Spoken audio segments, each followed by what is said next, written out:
Clerk, please call the roll. Dr. Estrop, Here. Mr. O'Neill, Here. Mrs. Brown, Here. Mr. Rue, Here. Mr. Copeland. City Manager?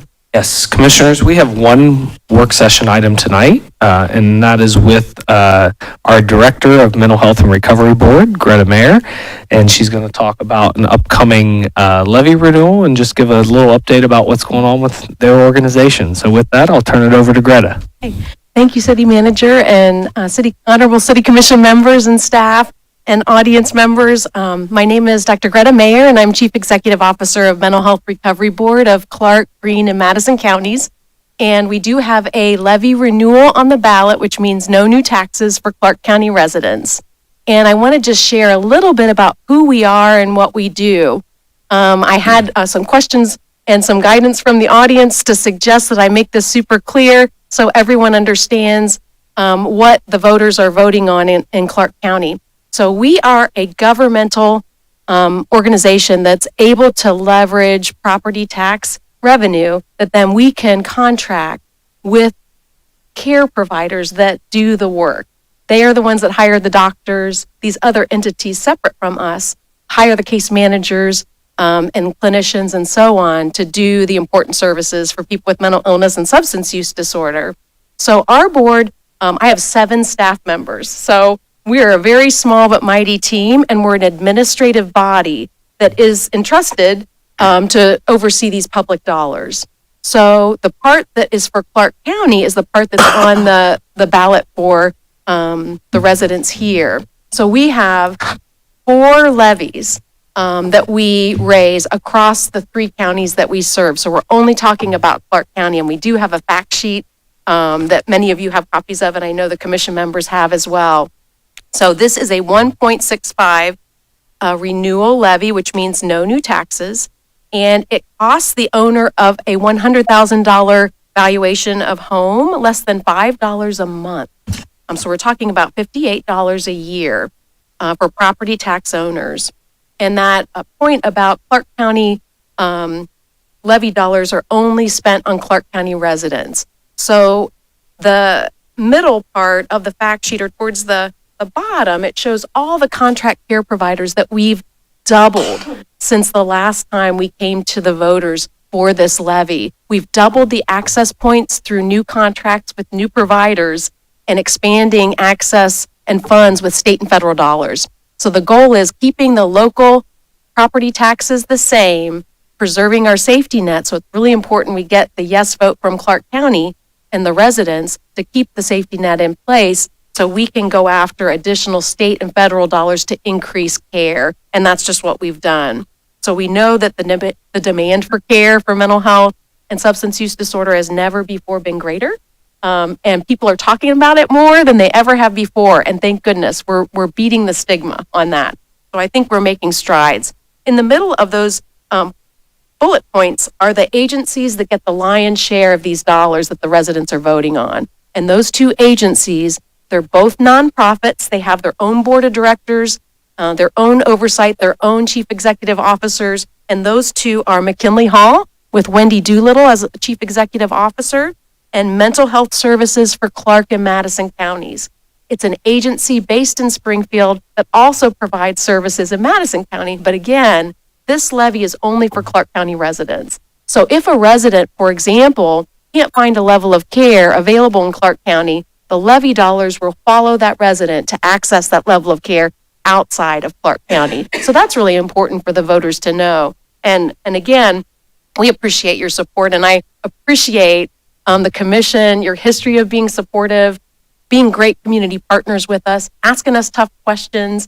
Your support, again, is much appreciated. We never take that for granted. And we can't do the work that we do without public entities like yourself and for your investment in many of the projects that also come to fruition in partnership. So the BJA grant, the Bureau of Justice grant with McKinley Hall is just one example when I was here before you last time that we've been able to partner with the city on. Another cool thing that's come up with mental health services in the last 6 months, they stood up, the agency Mental Health Services stood up a mobile crisis team for Springfield. So your Springfield Police Department, your Springfield Fire and Rescue are partners and key critical partners in making this real and thinking outside the box. We're looking at embedding the clinician that's hired right within the firehouse. How awesome is that to have a co-response model, mitigate the crisis in the community with the person, and hopefully the person gets the care they need and then also gets the right level of support following that intervention. That's not a higher level of care, like an emergency room or potentially some other kind of service, and they're not waiting for it. So that's one really great project since the last time I talked with you. And again, it's a key partnership with the city to be able to be successful with that. Thank you. I didn't know if you had any questions. Any for comments me. or questions from the commission? The biggest comment that I have is very few people have to use you, but when they need you, you're there. Yes. I can't imagine not having you here. Well, and that's the way mental health issues, you often can't see them coming. 1 in 5 of us will experience them in the course of our lifetime. We all have a loved one in our lives, friend or family, acquaintance, coworker that may be struggling, and we all have an ability to help and point people to that help. So you're right. If we don't have the help there when people need it the most and have caring individuals around them in our community to help guide them through the process, there's a lot more heartache that can happen for the individual and their loved. We appreciate what you do, believe me.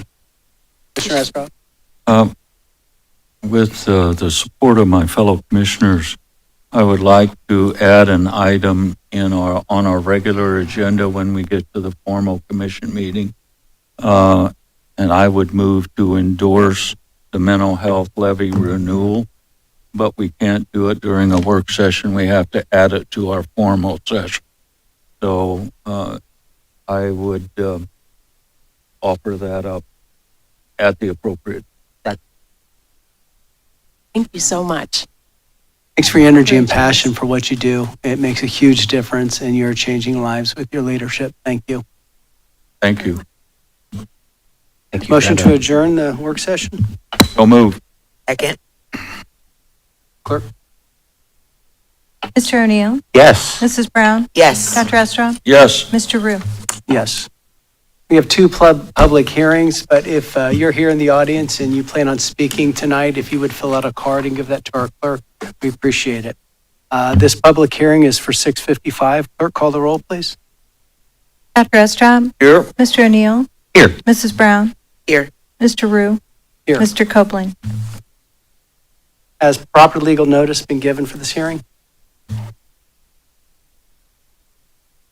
Notice of a public hearing for the purpose of considering the proposed change in zoning for 53.6 acres located at 3901 Laybourne Road from Springfield Township A Agricultural District to City M1 General Manufacturing District was published in the Springfield News and Sun, a newspaper of general circulation within the city.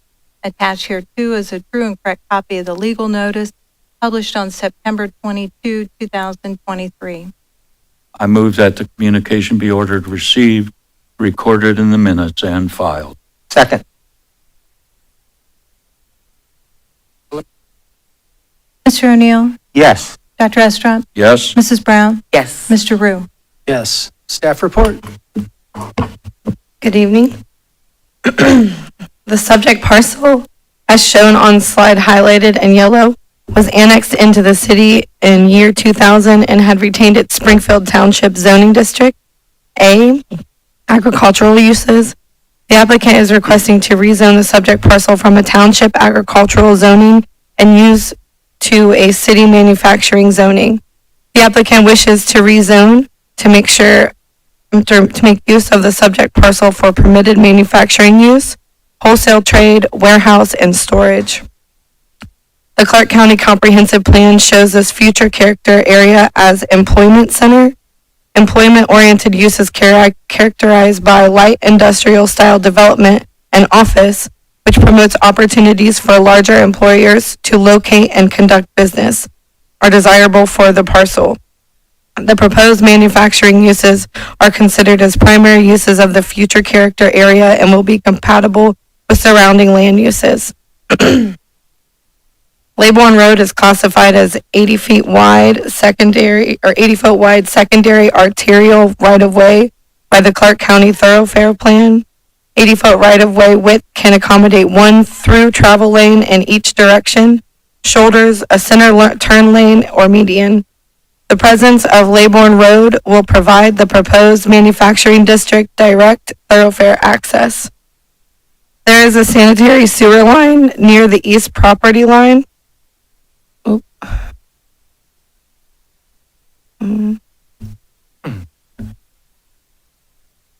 Any structures proposed will have to be reviewed for compliance with setbacks, height, and parking requirements, as well as building regulations. Return reports from city staff state no objections and recommend approval of applicant's request to rezone the subject parcels from Springfield Township A Agricultural District to City M1 General Manufacturing District.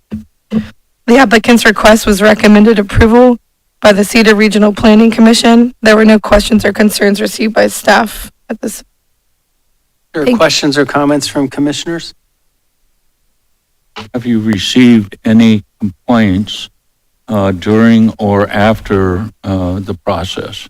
Not to my knowledge. Thank you. Is there any comments from the audience? Anybody like to speak to this hearing? Sir, no, this is just for this hearing. And if you're going to speak, we need you to go to the microphone. But this is just about what we just spoke on this hearing. Okay? This is about this hearing. Sir, if you'd like to go to the mic, state your name and address for the record. My name is John D'Amico, 3975 Laybourne Road. I am not originally from Springfield. I am from the Columbus, Ohio area. I'm from the west end of Columbus. When we were originally out there, when I was young, it was farmland. I saw the concrete jungle. Come on in. It's going to give us traffic and it's going to raise tax. I've paid a lot of taxes in Columbus, and that's what development gets you. I don't have an issue with agriculture. I don't think anybody in Springfield should. We're kind of an agriculture hub. The Laybourne Road is not a very good access point for trucks. When they were taking the dirt from the east side of the pond, going over to where the sheep is, they tore that road up pretty bad. They did repair it, thankfully for that.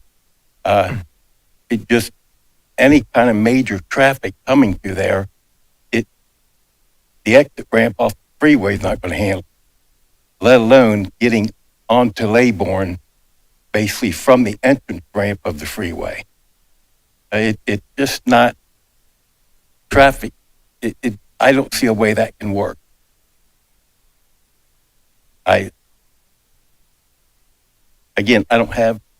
I enjoy the agriculture aspect of where I am. I don't know whatever goes in there. I've got a list of what M1 is. It can be a 24-hour, 7 operation, 365. There's a lot of areas in Springfield that will accommodate that kind of activity that are in smaller sectors.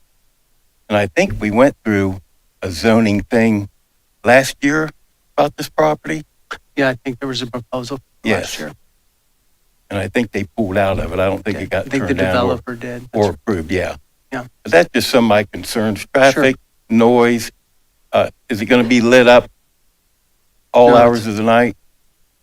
We don't know, but I Yeah. appreciate your concern and Dust, pollution, water runoff. right. When you put down acres of blacktop and concrete, water has to go somewhere. That's Dave, just some of my concerns. No, I appreciate it. Thanks for there. making your comment. Thank you. Thank you. Your motion to adjourn this hearing? So move. Clerk, call the roll. Mrs. Brown? Yes. Mr. O'Neill? Yes. Dr. Estrop? Yes. Mr. Rue? Yes. The public, Commission, I would like to just add, there was a originally public hearing scheduled for 6:50 for the rezoning of 430 West Liberty Street that has been canceled by the applicant. So public hearing scheduled for 6:55. The previous roll call will count for this one as proper legal notice been given for this hearing. Notice of a public hearing for the purpose of considering the proposed change in zoning for 0.316 acre located at 1266 South Yellow Spring Street from RS8 Medium Density Single Family Residential District to CN2 Neighborhood Commercial District, was published in the Springfield News and Sun, a newspaper of general circulation within the city. Attached here too is a true and correct copy of the legal notice published on September 22, 2020. I move that the communication be ordered received, recorded in the minutes, and filed. Second. Been moved and seconded. Clerk, call the roll. Mrs. Brown? Yes. Dr. Estrad? Yes. Mr. O'Neill? Yes. Mr. Rue? Yes. Staff report? The applicant is requesting to rezone the subject parcels from a residential use to a commercial use. The subject parcels had a retail store use and the structure was built in year 1913. A 2004 certificate of occupancy shows the use to be retail store and service agency office. The structure was purchased by current owner and they wish to make use of property as a community event center and event hall. The Clark County Comprehensive Plan shows this future character area as traditional neighborhood high intensity. These areas are primarily residential but may have neighborhood scale mixed uses such as community facilities where neighbors can engage in events and activities. South Yellow Spring Street is classified as 80-foot wide secondary arterial public right-of-way by the Clark County Thoroughfare Plan. The site can be accessed from South Yellow Spring Street. There was a 1-foot wide alley vacated to the south of parcel in the year 1983. There is an existing 16-foot wide public alleyway to the east of subject parcels. It will be the owner's responsibility to locate any utility easements prior to any new construction or development of parcel. Any new structures proposed or alterations or modifications to existing structures or site will have to be reviewed for compliance with zoning requirements as well as building regulations. Return reports from city staff. The city building regulations divisions recommend approval. A certificate of occupancy will be required prior to any occupancy. Any work done will have to be permitted and inspections completed. The City Planning and Zoning Division recommend approval. CN2 district serves as a mixed-use transitional area between high-intensity uses and residential uses and is recommended for the subject parcel. Upon approval by City Commission for rezoning, the proposed use will require a conditional use permit from Board of Zoning Appeals. Staff recommendation, based on the above analysis, staff recommends approval of applicant's request to rezone the subject parcel from RS8 to CN2.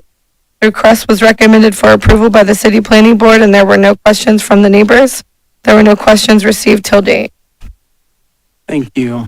Is there any comments from the commissioners? Dave?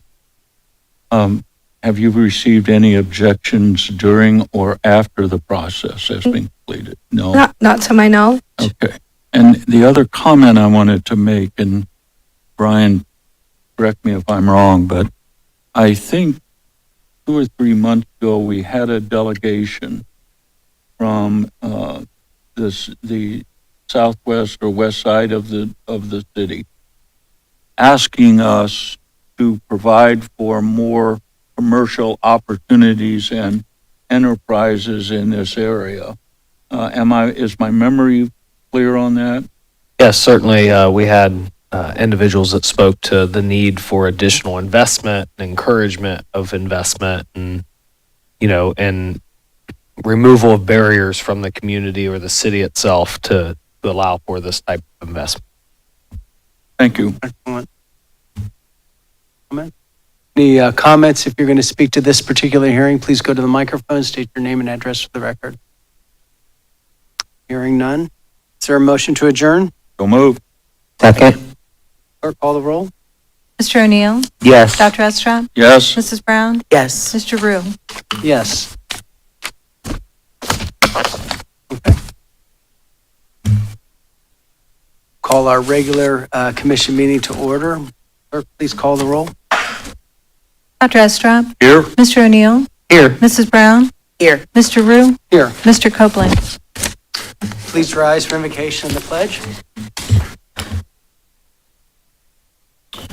Dear God, we lift up Mayor Warren Copeland. We ask God that you would bring him to a speedy recovery. I ask that you would help us govern the city with integrity, with intelligence, with honesty, and with transparency. Amen.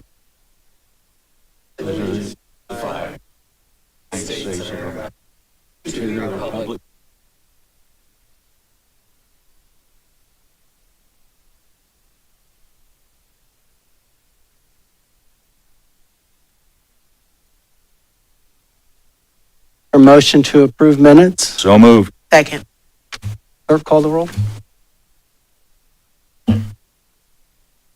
Mr. O'Neill, Yes. Dr. Estrop, Yes. Mrs. Brown, Yes. Mr. Rue. Yes. Clerk, proceed with first readings by title only. Amending the zoning map of Springfield, Ohio by rezoning 53.6 acres located at 3901 Laybourne Road, Springfield, Ohio, from Springfield Township A Agricultural District to City M1 General Manufacturing District. Amending the zoning map of Springfield, Ohio by rezoning 0.316 acre at 1266 South Yellow Spring Street, Springfield, Ohio, from RS8 Medium Density Single Family Residence District to CN2 Neighborhood Commercial District. Declaring the improvement to certain parcels within the Melody Park development to be a public purpose and exempt from real property taxation, requiring the owners of those parcels to make service payments in lieu of taxes, establishing a municipal improvement tax increment equivalent fund for the deposit of those service payments, and specifying the public infrastructure improvements that directly benefit from exempt parcels. Creating the Melody Park Tax Increment Financing Incentive District, declaring improvements to the parcels within each incentive district to be a public purpose and exempt from real property taxation, requiring the owners of those parcels to make service payments in lieu of taxes, establishing a municipal public improvement tax increment equivalent fund for the deposit of those service payments, specifying the public infrastructure improvements that benefit or serve parcels in the incentive district, and providing for compensation payments. Designated an amended enterprise zone, authorizing the city manager to file a certification application to the Director of the State of Ohio Department of Development to amend the area included in the city's urban jobs and enterprise zone. Authorizing the city manager to execute a Sourcewell agreement for the acquisition of 2 Rosenbauer pumpers fire engines for a total amount of $1,699,558 in accordance with provisions of Section 9.48 of the Ohio Revised Code. Confirming and approving execution of a grant agreement to accept an ARPA First Responder Retention Incentives Grant in an amount up to $448,000 through the Ohio Emergency Management Agency, and authorizing the city manager, director of finance, and law director to perform all acts and execute all documents considered necessary to fulfill the city's obligations under said grant agreement and to comply with all relevant local, state, and federal legal requirements. Authorizing the city manager to enter into Amendment 2 to the Memorandum of Understanding with the Ohio State University for fiber connection at the Springfield-Beckley Municipal Airport to reduce the amount billed per month for services related to fiber connectivity. Authorizing the city manager to enter into a subrecipient funding agreement with the Springfield City School District to provide CDBG funding for demolition and construction activities related to the school-based health clinic for an amount not to exceed $150,000. There'll be comments from the commission. Just as a reminder, we don't vote on these until 2 weeks from now. Dr. Estrop, you have comments? Yes, a question and then actually 2 questions. I was wondering, Mr. Heck, if you could tell us a little more about item number 255-23, the amended enterprise zone. Yes, Commission, and I'll actually have our Economic Development Manager, Bobby Bruno, address that. Hi, Commissioners. So This will just be an expansion to the enterprise zone. So this is going to add the North Bechtel area up to St. Paris Pike, the land adjacent to Silfex, the Knight property on East National Road, Next Edge, the Champions Park area on 41, and the Capelli Farm at Burnett and Levels Lane. And the benefit, Mr. Bruno, of the enterprise zone is what? Real property tax exemption up to 15-year, 100%, usually for industrial projects. Thank you very much. I also have a question about the fire engine. And Yes. I'll have Jacob talk specifically about the engines themselves. This is a recent development as we're working, one, to address our equipment, our infrastructure for both of our first responder agencies, but specifically here, obviously, fire, and will allow us over the next 2 years to have all new frontline rescue engines within our department, or engines, so. That is correct. So we're coming up to the threshold of what is the national consensus standard for life expectancy of fire apparatus. We're about to exceed what that national standard says. This will allow us to immediately place equipment in service to replace those so that we'll actually have efficient, effective response equipment for our members to utilize to service the community. how long will it take to get these 2 new engines, assuming that the commission was to approve this at the next meeting? What kind of timeline are you looking at, Chief? February, which is at the end of February, beginning of March for the first one, and then Wow. April, May for the second one. We were able to find a manufacturer that had some that were already in motion that allowed us to immediately get these and put them in service Excellent, fast. because I know we used to, the timeline was years.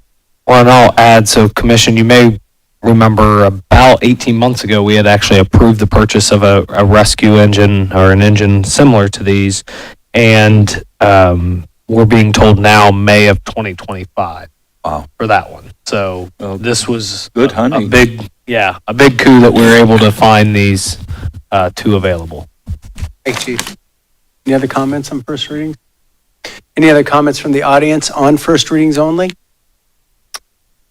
Hearing none, we'll move on to second readings.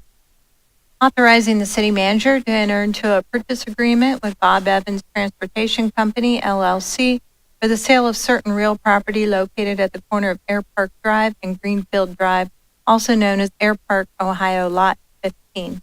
I'll move. Second. Been moved and seconded. Are there any comments from the commission? Dr. Estrop. Yes, I was wondering if you might give us a little more information about this item. Yes, I'll ask Tom Franzen to speak to this. This is the sale of 6.64 acres to Bob Evans Transportation. It's already located out at Air Park, Ohio. This will allow room for them to expand their operation. The reason there's a slight change in this ordinance compared to the first reading, where we adjusted the acreage in the first attempt, we had it just at 6 acres, it was actually 6.64, which does impact the sale price, and that's been adjusted as well. So Bob Evans is expanding at the Air Park. yes, Bob Evans Excellent. Transportation Center is going to be expanding at Air Park. That's correct. Excellent. Thank you. And the commissioners, any questions from the audience on this? Hearing none, clerk call the roll. Mr. O'Neill? Yes. Mrs. Brown? Yes. Dr. Estrop? Yes? Mr. Rue? Yes. Confirming and approving the amendment of ordinance number 23-145, which authorized the acceptance of a firefighter exposure to environmental elements grant from the Ohio Bureau of Workers' Compensation to revise the local matching expenditure. So move. Second. Been moved and seconded. Are there any comments from the commission? From the audience? Clerk will call the roll. Dr. Ostrom? Yes? Mr. O'Neill? Yes. Mrs. Brown? Yes. Mr. Rue? Yes. Amending ordinance number 9190, passed March 12, 1991, and commonly known as codified ordinances of the city of Springfield, Ohio, by repealing and replacing section 149.04 entitled donation. So move. Second. Been moved and seconded. Are there any comments from commissioners? Dr. Estrop. I was wondering, Katie or Brian, if you could explain what's being changed. Yeah, Commissioner. So we had not updated this since 1988, and so the acceptance of donations without coming to commission for any of their authorization or action was up to $1,000. Anything above that, that presents some challenges and so forth. So this actually increases that amount up to 10,000, and donations that are made do not require commission action or approval. Anything above 10,000 would still require coming to commission. Good, thank you. And throughout the last several meetings, we are combing through our ordinances, we're updating them, so you'll see these throughout the year and the coming years, to be honest. But Yes. we're trying to update and have our ordinances more relevant for today. Is that correct? That is correct. Both our legal and finance teams scour through them to look at things like this that hadn't been updated or changed since 1988. It was time to look at that, see what other communities are doing and so forth, and bring those up to date. Yeah, thank you for doing that work. Are there any comments from the audience on this? Hearing none, clerk call the roll. Mrs. Brown? Yes. Mr. O'Neill? Yes. Dr. Estra? Yes, Mr. Rue? Yes. Authorizing the issuance of a purchase order for the purchase of traffic signal equipment from Pathmaster for an amount not to exceed $78,166. Move to adopt. Been moved and seconded. Are there any questions from commissioners? From the audience? Clerk call the roll. Dr. Estra? yes, Mr. O'Neill? Yes. Mrs. Brown? Yes. Mr. Rue? Yes. Authorizing the city manager to enter into a contract for well pump cleaning and rehabilitation at the water treatment plant with National Water Services for a period of 6 years for an amount not to exceed $930,620 for the 6-year period. so moved. Been moved and seconded. Are there any questions from commissioners? From the audience? Clerk call the roll. Mrs. Brown? Yes. Mr. O'Neill? Yes. Dr. Estra? Yes, Mr. Rue? Yes. Emergency ordinances, please. Confirming and approving the supplemental appropriations within various funds and declaring it an emergency therein. so moved. It's been moved and seconded. Are there any questions from commissioners? From the audience? Clerk call the roll. Mr. O'Neill? Yes. Mrs. Brown? Yes. Dr. Estra? Yes, Mr. Rue? Yes.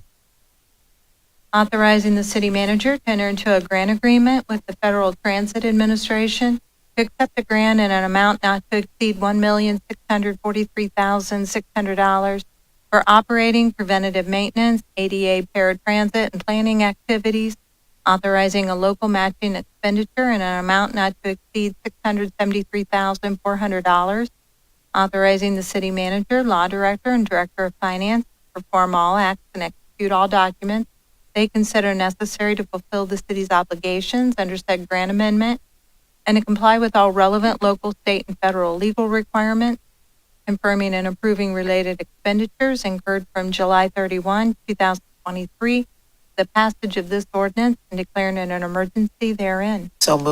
second. Been moved and seconded. Are there any questions from commissioners? Dr. Esprout. Thank you. I was just wondering if you might go into a little more detail about what the grant's going to be used. Yeah, we can have Katie talk about the finances and operations if Jason Fye is available as well. Yes, Commissioner. So this is the annual grant agreement for the federal funding that we receive via the Federal Transit Administration for operating the city's public transit system, which is the Scat line. Yes, Springfield City Area Transit. Thank you.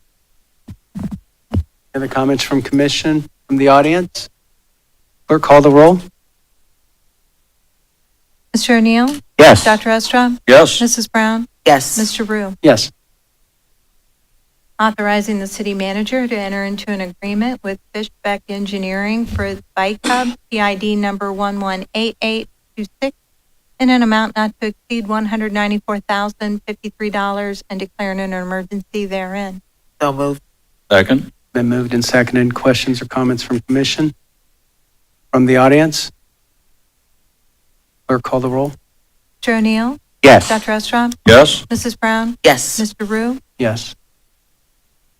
Authorizing the city manager to enter into an agreement with Ohio Edison for the upgrading of streetlights in anticipation of paving North and South Broadmoor in 2020. 2024, and declaring it an emergency therein. So moved. Been moved and seconded. Are there any questions, comments from commission? Dr. Estrop. Thank you. In the larger issue of streetlights and Ohio Edison, are we making any progress, or are we still anticipating a rather substantial increase in our cost of doing business with them? Yes, Commissioner. So the short answer to that is we are continuing to evaluate what that means as Ohio Edison works to switch to LED lighting. What we have been told is, the idea is you think LED lighting is cheaper, but Ohio Edison's going to capture those costs for updating or upgrading those LED fixtures. And so we are currently working as lights come out and they cannot replace those heads and they switch them to LEDs. That's what we're doing at this point in time. They had a mandate in place by a certain time period that they were going to change everything over. My guess is that's delayed a little bit. Again, COVID delayed a lot of projects and set a lot of things back. So I think Ohio Edison's probably a little behind on that schedule of replacing them. We've looked at the cost of just replacing them all at once, and we were told that that's great. We could pay a cost of about $1.5 million to upgrade all of our lights to LED, but there was no guarantee that we wouldn't have to pay that amount again later on through the tariff from Ohio Edison. So didn't make sense for us to do that at that point in time if we were going to have to pay it maybe a second time. So Are we also looking at exploring options for alternative energy use and maybe other than Ohio Edison? Again, in short to that, Commissioner, we constantly are analyzing opportunities for renewable energy and use in all of our projects and what makes sense as stewards of taxpayer dollars. Thank you. Thank you. Any comments from the audience? Clerk, call the roll. Mr. O'Neill, Yes. Dr. Estrom, Yes? Mrs. Brown, Yes. Mr. Rue. Yes. I have one more question on that. I'm sorry. I want to Yeah. make sure I understand. Even if we would go ahead and replace them at our expense, Ohio Edison could possibly come back and tax what you're saying. Basically, charge us again for an assessment for that infrastructure cost. That's what we were told in a meeting. So. I'd like to look into that to make sure that. Yep, we can look, I know they just finalized their new tariff Sure. through PUCO. We can look to see if that still holds true today. Proceed with roll.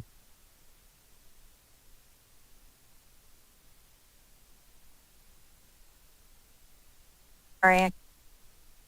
Sure. I already called the roll for that. We rolled it. Okay, sorry. Authorizing the issuance of a purchase order for Ohio Edison for the relocation and upgrading of streetlights in anticipation of paving portions of North and South Broadmoor in 2024 in an amount not to exceed $234,869.34 and declaring it an emergency therein. So moved. Second. Been moved and seconded. Comments from commission? From the audience? You can call this roll. Mrs. Brown, Yes. Mr. O'Neill, Yes. Dr. Estrom, Yes? Mr. Rue. Yes. Authorizing the city manager to accept and execute a Bureau of Justice Assistance Grant through the Department of Justice for an adult treatment court site-based grant in the amount of $711,828 and declaring it an emergency therein. So moved. Second. Been moved and seconded. Questions or comments from commission? Dr. Estrop. I'm just wondering if you might explain what this particular grant supports. Yeah, so in simple terms, this is to help support a drug court that was established through our municipal court operations. We have two individuals representing the courts here if they would like to speak to the item. I will just add for commission, so this helps fund that initiative over the next 4 to 5 years. There is a local match piece to this as well, roughly or approximately $60,000 a year. The city is going to utilize our One Ohio, the opioid settlement dollars, to help as the local match. We felt that that was a very good use of those funds as the drug court looks to try to change the trajectory for those facing addiction in our community. Personally delighted to hear this, and Judge Carey, thank you very much. We've been calling for this, a number of us, for some time. So I appreciate your willingness to take the lead on this and bring it before the commission where we will hopefully be able to do something about this. Sure, thank you. Rich, we want to hear from you. Is there any other comment? I just wanted to say I'm very excited that this is coming into fruition because I remember when it was just like a conversation and a hope, and now that we actually have that, it's really exciting to see. Thank you. We began working on this project a little over a year ago.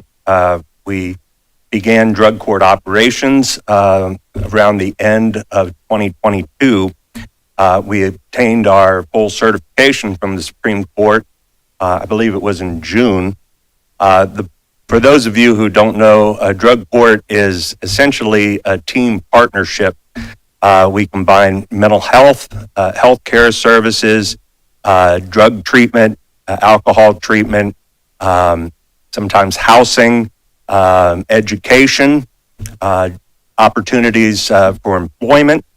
And what we do as a team is when someone comes into the drug court, they do that voluntarily, and they agree to up to a 5-year term of probation, essentially to participate in our program. It's a 4-phase program. The first phase, we're concentrated on making sure that they get clean. Second phase, we begin to look at employment opportunities for them. We move into less and less supervision as we move along. And after the 4th phase, there's a voluntary after phase program.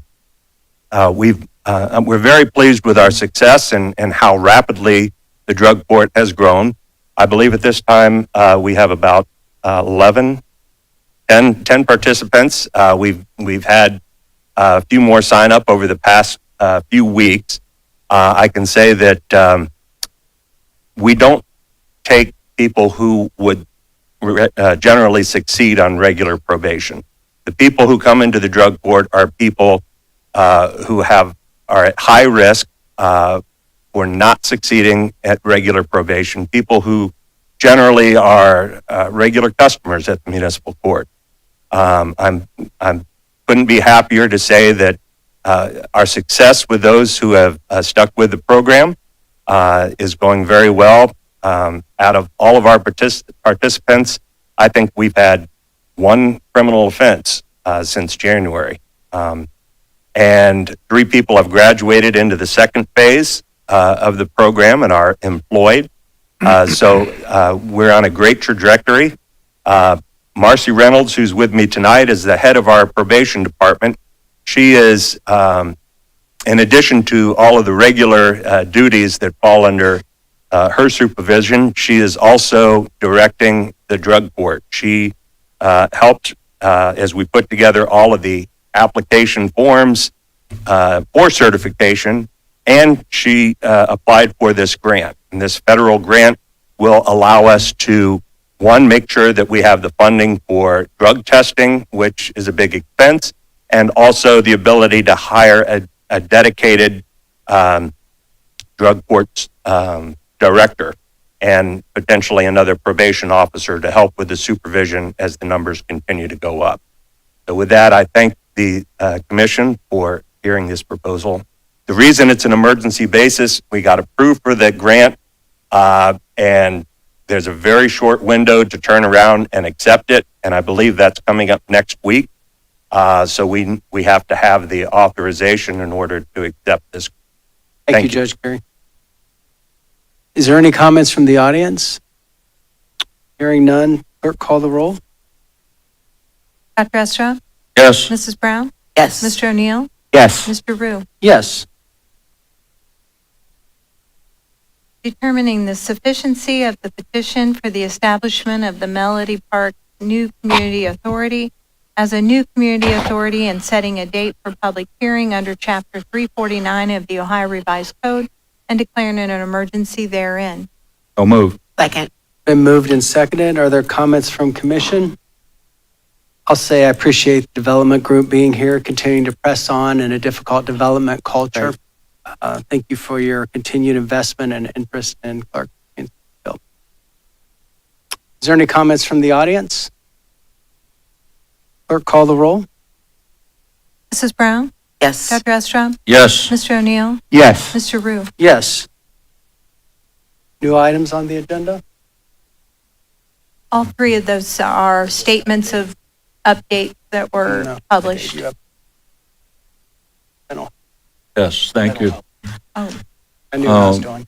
With the permission of the chair and the commission, I would move that the Springfield City Commission go on record as supporting the renewal levy of the mental health, I got to get their official name, Mental Health and Recovery Board. Second. Been moved and seconded. Comments from commission, the audience. Clerk? Mr. O'Neill? Yes. Mrs. Brown? Yes. Dr. Estrop? Yes. Mr. Rue? Yes. Okay, that concludes our agenda. Are there any, before we have comments from commissioners, I've asked Brian to update us on committees. You'll see that in the future on the agenda. Jill, would like a committee report. This is where we'll talk about the Immigration Accountability Response Team. Yes, Commissioners. So we continue to meet as a team, both as a team, but then also have separate meetings outside of that. Again, a lot of the focus has been on three major items: the employment, driver's education and licensing, and housing. And so we've made progress in meetings on the employment side specifically. I know we've had meetings, Jason Vi from my office, Deputy Director of Public Safety and Operations, has been meeting with some outside agencies and looking into what can be looked at, how it can be addressed, if there's any trafficking concerns or just exploitation of individuals within our community. On the driver's education and licensing side, again, we've formed a great partnership with the Department of Public Safety as well as the Bureau of Motor Vehicles in Ohio, and they're working on some educational programming that can be rolled out specifically within our community to help individuals with that driver's education component of it. And then housing, again, we continue to investigate various complaints as it relates to housing issues and concerns, both kind of exploitation and so forth of individuals within our community. I know one of the items that has come up in the past as well from commission meetings and some as it relates to the towing of vehicles, the seizure of vehicles. I just wanted to report that we have looked into that too. This one certainly has allowed us to take a better look and an opportunity to review our current policies and procedures and work towards making changes within our division itself as an organization. And we're actually, I know our legal team, police, and our prosecutors office are collaborating together to establish better towing procedures and establishing training protocol on seizing and towing of vehicles. But I will say we looked at stats as an organization from August 1 to October 22nd, so earlier this week, we've had 103 vehicles that we have towed or seized through Springfield Police Division. So those are police tows that we order for either seizing a vehicle or towing a vehicle. So it is a practice that we do implement and utilize. Again, we can always look at policies and procedures and also implement training elements to make sure that we are doing the most effective and efficient job as an organization. But I did want to update because I know that is an item that has come before commission in past meetings. So a lot of information gathering continues to go on, but a lot of progress in terms of making some implementation and changes for programs and policies and procedures for our organization as it relates around immigration. Before we have any comments for commissioners, I only have 2 cards. If you're preparing or wanting to speak to the commission, you need to fill these out. I'd like to fill out a card. Okay. Are there none? There should be one right there. You fill that out. Thank you for doing that, sir. Any comments from commission? Dr. Estrop. Thank you. I had the good fortune this morning to attend the core group meeting of the Tremont City Barrel Fill. And I'm pleased to be able to pass along to you this evening some good news. Progress is being made. The samples that have been taken today, which are around the perimeter of where the barrels are buried, show no leakage beyond where the barrels are located.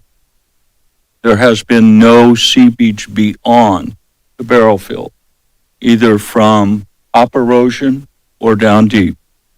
All the samples came back and met all the standards. That's a huge relief for all of us. And really is the first positive sign we've seen in terms of what's going on. Involved in the meeting today was the United States EPA, the Ohio EPA, representatives of the city of Springfield, including myself, representatives of German Township, representatives, Larry was there, from People for Safe Water, and city staff members were present. We also had an attorney from EPA. The person who presented most of the information today represents the company that is doing the work, the actual work at the barrel fill, including taking samples. And that's a company named RESA, RESA 2, Roman numeral 2, RESA 2. And you can go online to the US EPA's website, and Val is going to put that online. So you can look on YouTube and get that citation and go there and read all the technical documents that have been supplied to us to date. The next phase is they will take all this information that they have gathered and will begin to put together the plan of how to address this very complex barrel fill. And that's going to take some time. We are looking at this point of first shovel in the ground, probably in late 2025, which has been the estimate more or less all along. We want them to plan this very carefully because pulling those old barrels out of the ground is obviously hazardous. And we want to make sure we've taken all appropriate action and planned as carefully as we possibly can. RESA's doing the work. They are being overseen by the United States EPA office, the Ohio EPA office, the city, and People for Safe Water, because we want to be careful and do it right. So far, good news. Things are moving along. People are working together, and I'm pleased with the progress we made. EPA last night also met with Tremont, and discussions are going to talk to them about transportation options. So that front is moving also. And Tremont has been invited to join the core group. They unfortunately were not there today, but we've invited them to continue to be part of this larger planning group. So good news. Things are moving forward. Comments from? Okay. Mark Sanders?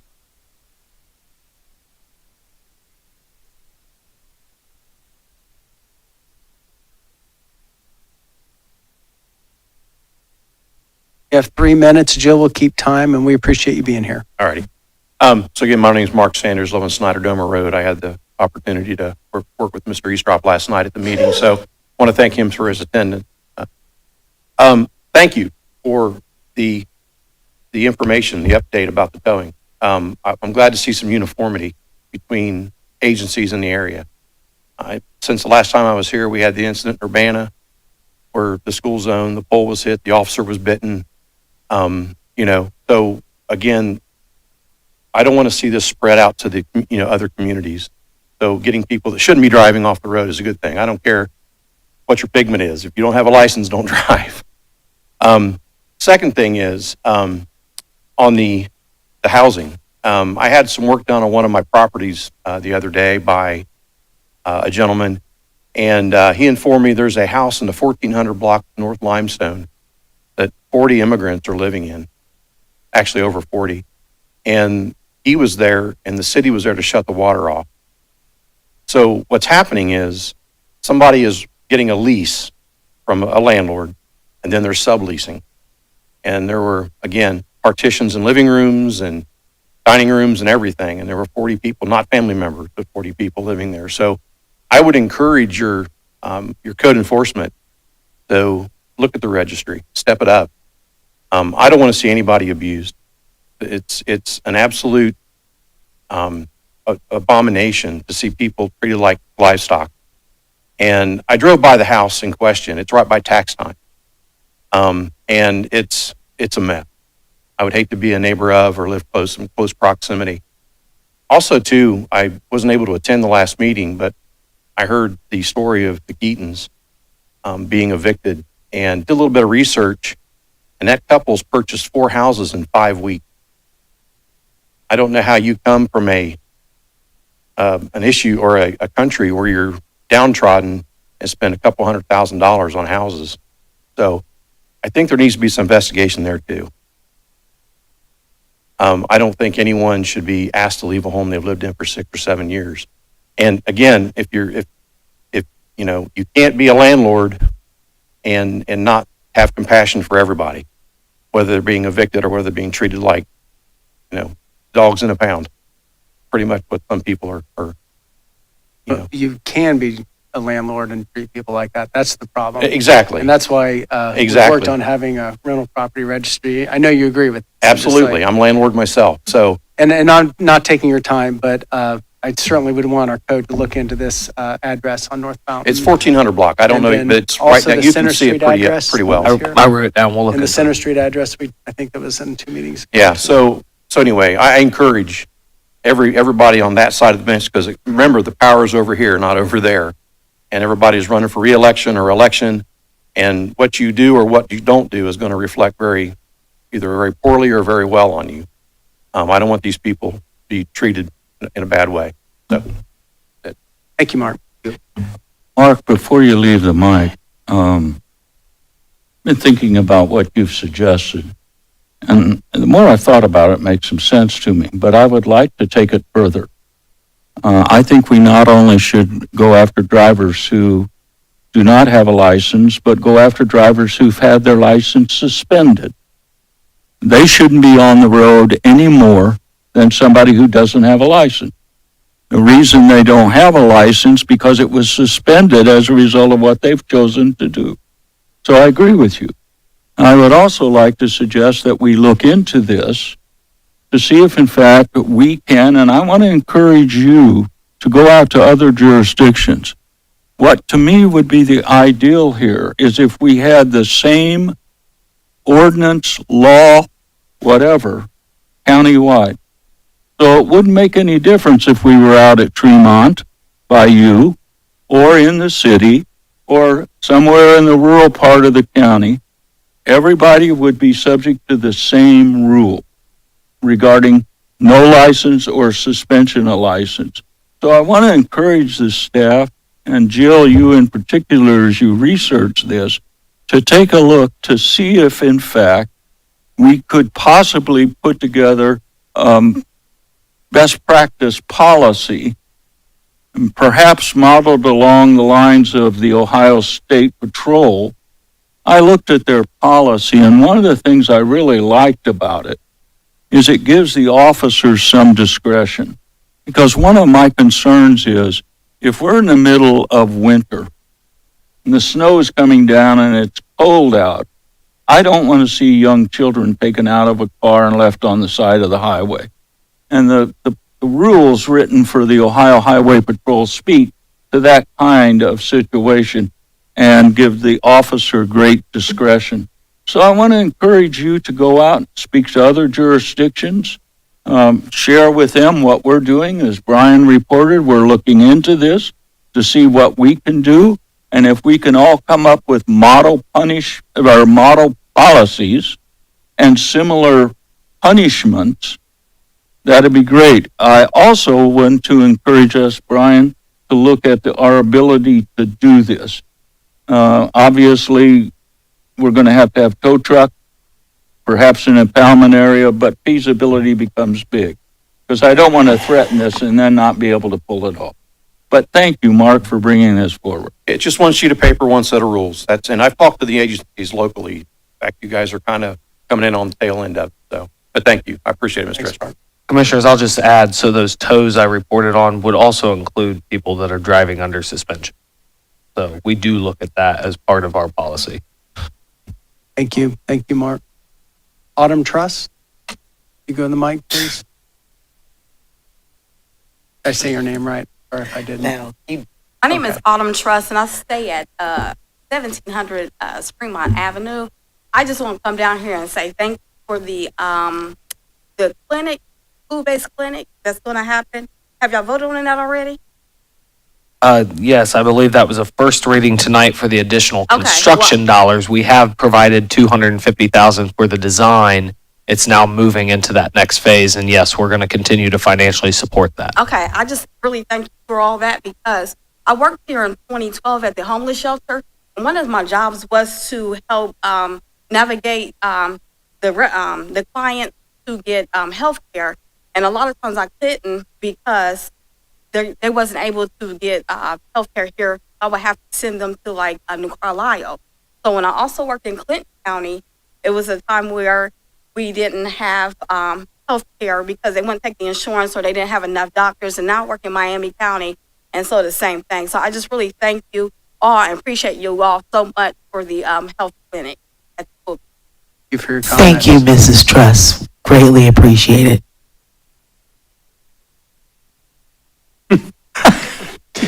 Samuel Doyle, to the microphone, please. Please, sir. You have 3 minutes. My name's Samuel Doyle. I live at 29 East 3rd Street. I know this could be kind of a hassle for some people, but I think we should rename the city. I was thinking New Jerusalem.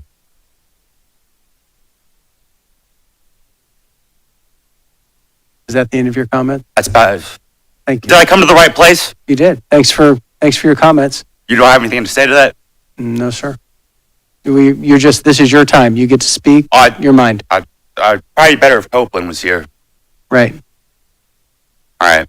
Thank you. All right. Thank you. Yvonne?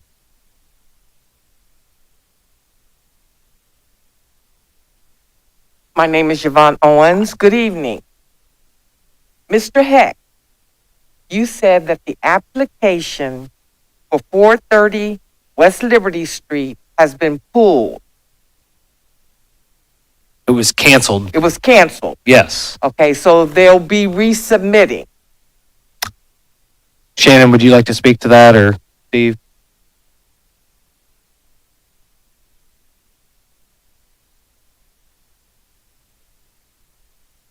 So the applicant who applied for the rezoning was evicted from the property by the property owner.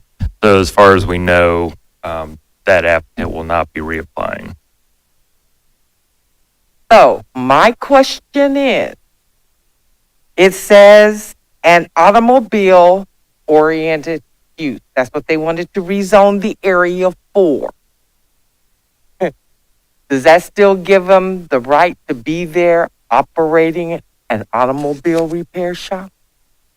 No. Then the code enforcement, they need to get out and look at these places, okay? You should see the automobiles and the cars. It's at a dead-end street, okay? Looks like a car lot. Thank you. There are 3 addresses that have been reported tonight that we will look like fools if we don't come back with answers. So this isn't lip service. We'd like answers in 2 weeks on what has happened since tonight. Does that sound all right? Thank you. Is that all right, Brian? Yep. Awesome. Brian, was 430 just delayed? I mean, No, they pulled it. Through? Yeah, the application's off. The applicant Thank was you. evicted. They were the tenant, and they were evicted from the property, and so we would guess they're not moving forward. Thank you. Is there a motion to adjourn? So moved. Second. Moved to seconded. Clerk, call the roll. Mr. O'Neill? Yes.